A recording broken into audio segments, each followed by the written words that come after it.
Deixa eu ir com a rede, atenção, conexão com a rede Record. Entrevistador da televisão brasileira, um dos maiores jornalistas da televisão brasileira, Roberto Cabrini, conversando ao vivo com a esposa de Lázaro. Pode cortar a imagem. Cabrini já está na tela do Balanço. Cabrini, obrigado por ter aguardado aqui esse intervalo comercial. E eu gostaria que você assumisse agora essa entrevista ao vivo com a esposa de Lázaro. O que ela tem a falar, Cabrini? Boa tarde para você, amigo. Boa tarde, Gotino. Boa tarde a todas as nossas praças em todo o nosso Brasil. Nós estamos falando nesse momento aqui de Águas Lindas. É a primeira entrevista de Ellen, uma jovem de 19 anos, a mulher de Lázaro Barbosa, mãe da filhinha dele, que tem apenas 2 anos de idade. Ela está ao lado nesse momento de Amélia, que é a tia, ela é irmã da mãe de Lázaro e uma pessoa que sempre teve muita influência sobre o Lázaro. Lázaro sempre confiou muito na tia Amélia. Uma está consolando a outra, é um momento de muita emoção. Eu pude testemunhar no contato que eu tive com elas, que elas sempre fizeram um grande esforço para que o Lázaro se entregasse. Hoje, esse desfecho. Inicialmente eu vou falar com a Ellen, depois eu vou ouvir também a Amélia. Ellen, como é que você recebe esse desfecho, a morte do seu marido? É um choque, né? Tô arrasada. Acho que não precisava desse desfecho.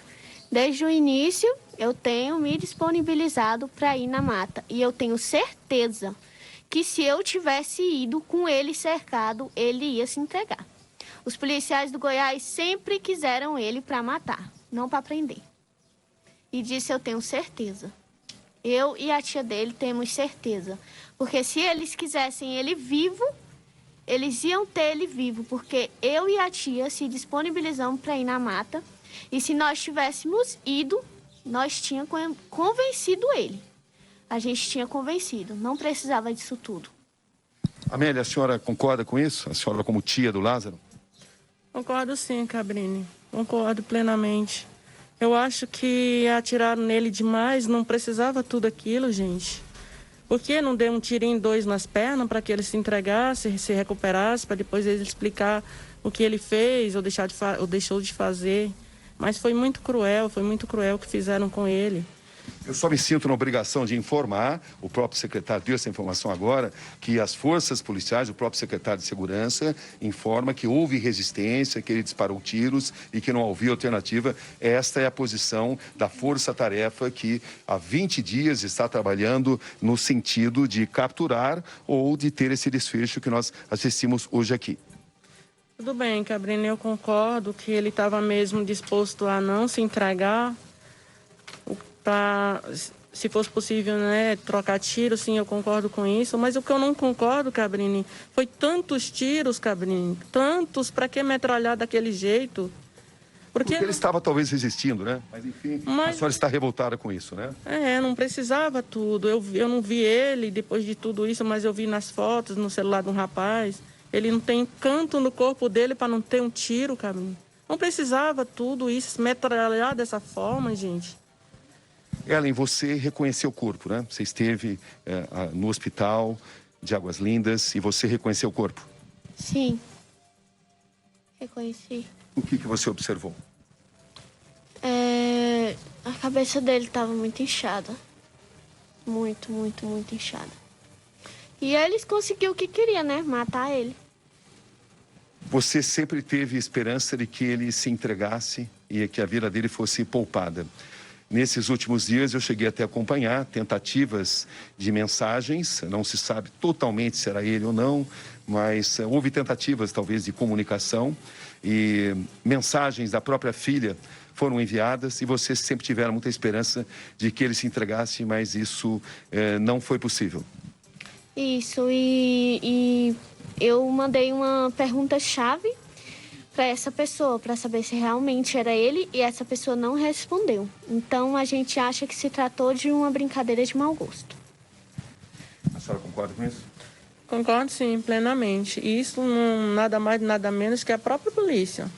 Eu acredito. Como é que vocês veem a vida de vocês nesse momento. Ellen, como é que você imagina? Você é mãe da filhinha do Lázaro, que tem apenas 2 anos de idade. Você tem a responsabilidade agora, como mãe, né, de educar essa criança, enfim, de tocar a sua vida. Agora é seguir em frente, né? Criar minha filha e passar a imagem do pai dela que ela sempre teve. Amoroso, cuidadoso e um ótimo pai. E aí, para as pessoas que diziam que eu tinha medo de falar a verdade, pois tá aí a verdade, o Lázaro está morto. Mas ele nunca me bateu, nunca foi agressivo comigo nem com a filha. Ele era um amor de pessoa com a gente, ele era um bom marido e um bom pai. Para nós foi exatamente um momento muito desafiador. Nós tivemos a oportunidade de noticiar em primeira mão a morte do Lázaro, através de uma comunicação policial por volta das 9 horas, de que o alvo tinha sido abatido. Nós tínhamos conhecimento dessa operação. Também recebemos a imagem e a divulgamos pelos nossos meios de comunicação, a imagem de quando ele se aproxima, de quando ele está nas imediações da casa da ex-sogra dele e também onde estava a Luana, que é a ex-mulher dele. Como é que você recebeu, Ellen, essa informação, o fato dele ter procurado justamente a ex-mulher e ter falado com a ex-sogra e justamente ter a imagem dele ter sido captada? Nós divulgamos essa imagem, dá para se perceber, era madrugada ainda e a imagem dele é captada. E aí soubemos que o Lázaro sentiu a presença de cães farejadores, ele decidiu fugir, mas no momento em que ele foge, pelas informações que eu disponho, ele já tinha decidido resistir e trocar tiros com os policiais pelas informações que eu obtive. Mas como é que você recebeu esse fato de ter procurado justamente esse refúgio? Eu acho que era a única opção que ele teve, foi procurá-la. Por quê?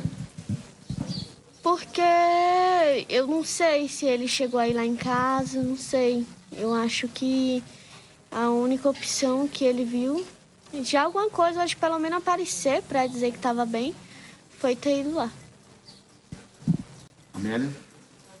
Eu acho, Cabrini, que ele foi lá porque talvez os telefones que se diziam dele não estavam funcionando nem nada, e não prestou, não sei. Ele achou algum jeito de ir lá para informar, né?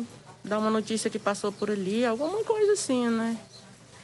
O que a gente nota, acompanhando tudo isso, é que a mente do Lázaro mudava de um momento para outro. Em um determinado momento, ele manifestava uma intenção de se entregar. Em outros momentos, ele manifestava que não iria se entregar.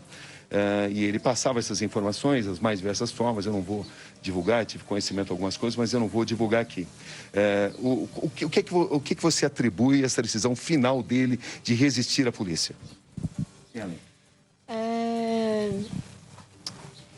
Eu não sei, Cabrini, se ele tinha projétil de arma de fogo, munição suficiente para trocar tiro com eles, não. Eu acho que se eles quisessem realmente prender o Lázaro, eles tinham dado um jeito de dar um tiro na mão onde estava a arma, dar uns tiros nas pernas para não correr, entendeu? Mas aconteceu o que aconteceu e agora é seguir em frente, né? Eu sempre acompanhei que você queria que tudo isso terminasse. Não é o desfecho que você imaginava, mas é uma maneira de você poder agora continuar a sua vida. Como é que você vê a sua vida daqui para frente e que tipo de informação você deseja que a população saiba nesse momento, quando após 20 dias de um trabalho intenso das forças policiais, ele acaba morrendo? O que você gostaria que as pessoas soubessem? Não, acho que essas pessoas nem me importam muito não, porque elas julgam muito, entendeu? Então agora eu peço a Deus que nos dê força, que vamos precisar. Desde o início dessas tragédias, né, dele com as vítimas. Então, a gente só temos que pedir a Deus força pelo nosso menino ter partido da pior forma, né? E é isso, Cabrini. Já que eles têm a explicação para o Lázaro, eu queria que eles também explicassem a público por quê. Por que o covarde do policial bateu no meu rosto, entendeu?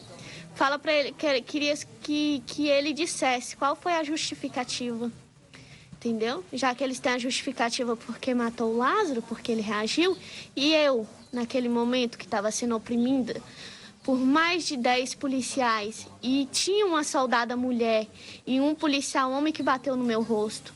Eu quero essa resposta. Você deseja respostas. Inclusive, isso apareceu na primeira entrevista. Depois dessa primeira entrevista, a situação até melhorou para você, não melhorou?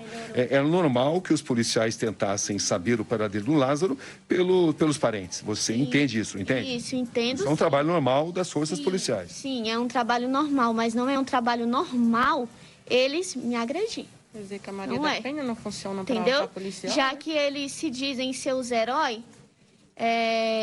nos bate em mulher, não bate em homem que bate em mulher, então por que me bateram? A gente só precisa tomar cuidado para não generalizar, né? Não, todos. A ação de determinados agentes, o próprio secretário de Segurança disse que isso vai ser devidamente investigado pela Corregedoria. Agora, algo que eu gostaria de te perguntar, e que é muito importante, é o seguinte, né? A partir do momento em que o Lázaro morre, começa uma outra etapa, uma outra investigação. Porque existem evidências, existem sinais, indícios de que o Lázaro recebia ajuda de outras pessoas. Você evidentemente ficou sabendo da prisão de um fazendeiro, seu Omi Caetano, da prisão do caseiro, o Alain, e essas pessoas são acusadas de terem colaborado, e a polícia também tem informações de que ele recebia outras formas de ajuda. E a sinalização existe, no sentido até de que ele não estava dormindo na mata, de que ele dormia em casas, às vezes ele invadia, mas às vezes ele recebia também ajuda. Ou seja, nesse momento vai começar uma grande investigação para se saber qual é exatamente essa rede de apoio que o Lázaro teria. O que você poderia falar sobre isso? A sua tia também. Primeiramente, eu vou voltar atrás aqui, que não são todos os policiais também, né? Teve os da Polícia Civil, me trataram muito bem. E sobre essas informações do Lázaro ter tido ajuda, nós não tínhamos conhecimento algum, né? Nós não acreditávamos que ele estaria na chácara de alguém, dormindo em algum lugar. Nós não acreditávamos que tinha gente ajudando ele, até porque ele não tinha amizade do nosso conhecimento. Quem só quer falar sobre isso, Amélia? Eu também não acredito que essas coisas que estão dizendo, que ele fazia esses terror nas fazendas, para que as pessoas saíssem e para vender as terras mais baratas, eu não acredito nisso. É uma informação que circula. Agora, por que ele iria procurar justamente hoje, iria se arriscar a ir numa cidade, numa zona urbana, da casa da ex-sogra, onde ele poderia se encontrar com a Luana, que é a ex-mulher dele? Por que ele iria se arriscar? Qual a interpretação de vocês? Eu só acho, Cabrini, que ele foi em busca de alguma ajuda, talvez, não sei, ou querer passar alguma informação para a família. Só acho isso. Ellen? Também acho. Vocês pretendem colaborar com a polícia se vocês forem requisitadas, no sentido da polícia tentar apurar essa possível rede de apoio que ele teria? Qual vai ser a postura de vocês a partir desse instante? Eu não estou mais à disposição da polícia. Não quero. Já falei que não tenho conhecimento algum de amigo dele. Então, já que mataram o Lázaro, acabou, eu quero que me deixem em paz. Não tenho nada a ver mais com nada. Ellen, você é mãe de uma criança maravilhosa, que eu tive a oportunidade de conhecer. É uma criança realmente muito especial, né? Cheia de vida, muito esperta. Como é que um dia você pretende contar para ela tudo o que está acontecendo aqui nesse momento, sobre esses 20 dias de terror, de expectativa, de ansiedade, esse desfecho de morte por parte do pai dela? Esse vai ser um momento que você vai ter que pensar muito, né? Você já consegue refletir um pouco sobre isso? Não, eu deixo para prolongar esse pensamento, porque eu não sei nem como é que eu vou falar para ela, né? Essas coisas, mas como eu falei, eu vou tentar passar para ela sempre a lembrança do que o pai dela foi para ela. Qual é a situação de vocês nesse momento? Porque a gente percebe aqui, Gotino, amigos de todo o Brasil, você vê as condições em que elas estão conversando comigo aqui, né? Elas estão de costa, um casaco protegendo, ou seja, elas têm muito receio de serem identificadas. É importante explicar para as pessoas por que tamanho receio assim. Porque tem muita gente que não entende que o errado foi o Lázaro, né? Então tem muita gente que pensa em matar a gente, fala até, expressa o ódio que tem da gente, entendeu? Sendo que não temos culpa nenhuma, então a gente prefere se reservar. Dona Amélia? Porque, Cabrini, é muita revolta. A revolta é muito grande. Para você ter uma ideia, enquanto eu choro, a Ellen chora, muitos bate palma, muitos soltam foguetes, muitos estão comemorando a morte dele, né? É justo que a morte do Lázaro seja comemorada? Não. Porque essas pessoas que estão comemorando, soltando foguete, talvez não tenham filhos, não tenham parentes. Mas talvez eles estejam pensando nas vítimas do Lázaro, né? Com certeza. Talvez não, com certeza. Não sei o que passa na cabeça deles, né? Para nós é muito triste ver a pessoa comemorar a morte de outro com foguetes, né? Sei que ele tocou o terror, sim. Mas também não precisa disso tudo não, gente. Acabou, não existe mais Lázaro. Não existe mais. Acabou a história. E a gente... Mataram ele, não deixou ele se explicar o que aconteceu, o que ele fez, né?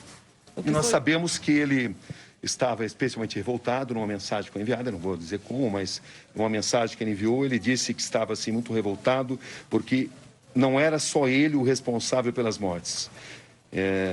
O que ele dizia, estão sendo atribuídos crimes a mim que não foram cometidos por mim.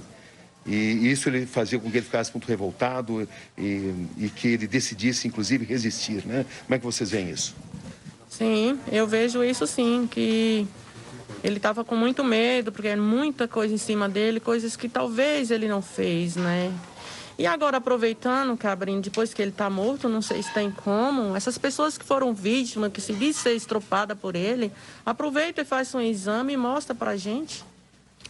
Será que tem como?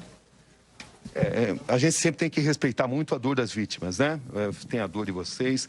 Eu vejo aqui o Dr. Wesley Lacerda, ouvi rapidamente o Dr. Wesley. O Dr. Wesley tem atuado nesse momento aqui em Goiás como um representante da Ellen, um representante legal.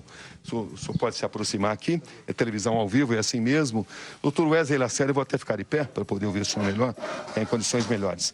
Dr. Wesley, como é que o senhor pretende fazer juridicamente como representante legal da Ellen nesse momento? Bem, Cabrini, nesse momento eu estou aqui principalmente para dar um suporte para dona Ellen, para dona Amélia. É um momento muito difícil para elas. Então, nesse primeiro momento vai ser as questões do traslado do corpo e cuidar do sepultamento. E, posteriormente, a gente avalia o que vai ser necessário, enfim, as outras providências que serão necessárias para o caso. Hoje o senhor chegou, inclusive, a se colocar à disposição, no momento em que não havia sido anunciada a morte dele, que havia uma esperança de que pudesse haver uma negociação, de que talvez a presença da Ellen pudesse ajudar nesse sentido, né? Como é que o que o senhor pode contar em relação a tudo isso que o senhor assistiu, tudo que o senhor testemunhou? Foi exatamente isso. Eu vim para cá nessa tentativa de fazer essa intermediação e tentar que fosse um desfecho que não esse, né? A gente realmente queria que ele fosse entregue à justiça com vida e talvez a presença da Ellen pudesse melhorar. Era uma tentativa apenas, né? Era uma tentativa, mas em momento nenhum nós tivemos contato com ele, então era uma tentativa de vir para o local e tentar estabelecer algum contato com ele e tentar um desfecho diferente desse que aconteceu. Ellen, o que você gostaria de dizer? Você estava comentando algo com a sua tia nesse momento? O que você estava falando com a sua tia, é isso? Não, ela que estava falando. É muito difícil, Cabrini, jogar terra em cima de uma pessoa que a gente gostava, por mais que fez e deixou de fazer, mas é sangue da gente, né?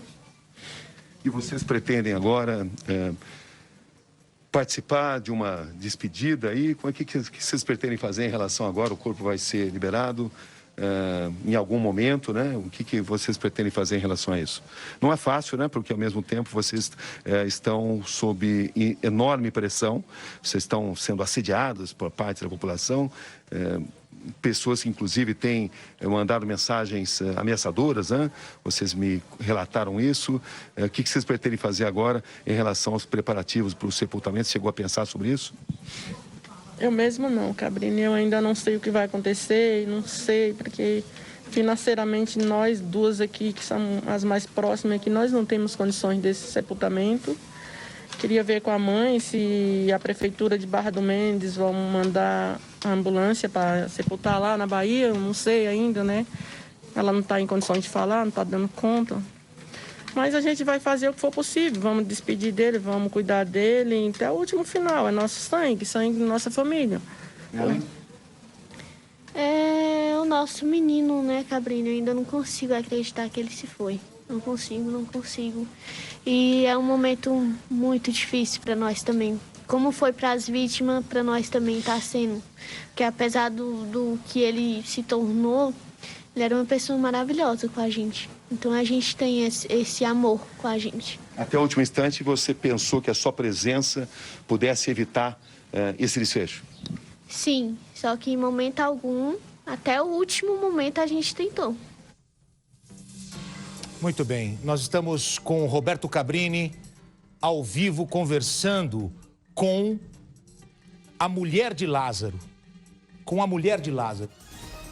Bem, nós estamos aqui em Curitiba. Roberto Cabrini está lá em Goiás, né? O Gotino em São Paulo. Nós estamos nessa conexão sempre aqui com a Rede Goiás, trazendo para você aqui no Balanço Geral Curitiba, líder em jornalismo verdade. Toda a informação sobre esse caso e também daqui a pouco notícias da nossa cidade. Sobre o fazendeiro tem um detalhe.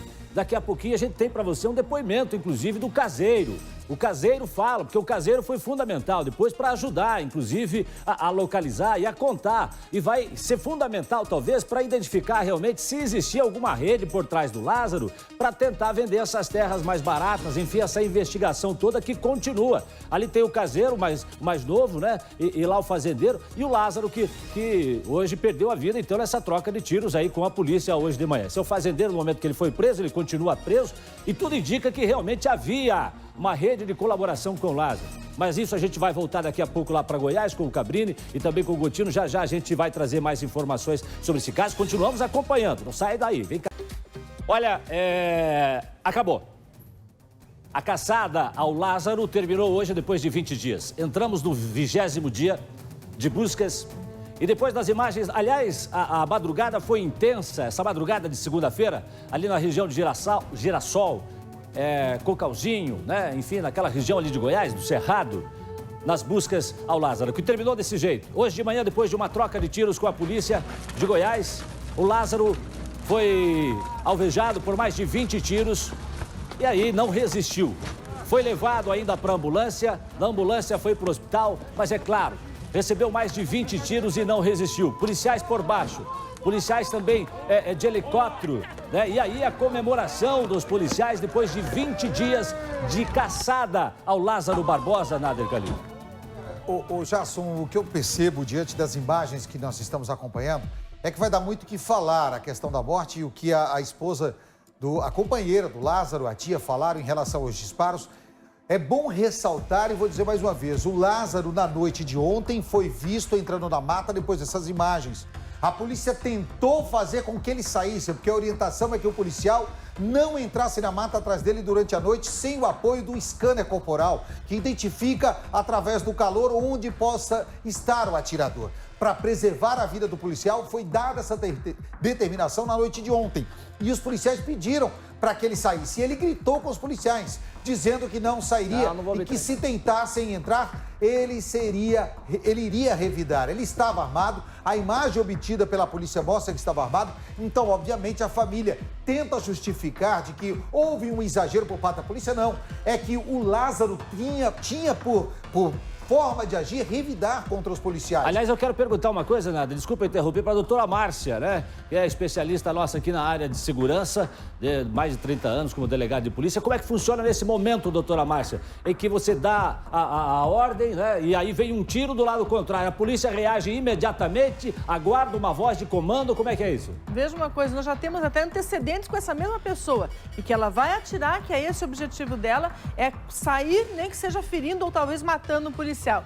Então, se informa que a polícia, se houver oportunidade, se solicita a rendição, mas se houver o levantar de uma arma e nem precisamos do disparo, mas levantar de uma arma em direção aos policiais, sim, eles vão atirar. E essa postura que a Ellen colocou, podiam ter atirado na mão em que ele estava segurando a arma, a perna para que ele não andasse. A família Isso, gente, é 20 coisa tiros, doutora. Se era nos filme. Estados Unidos, teriam sido 40. É até a munição acabar.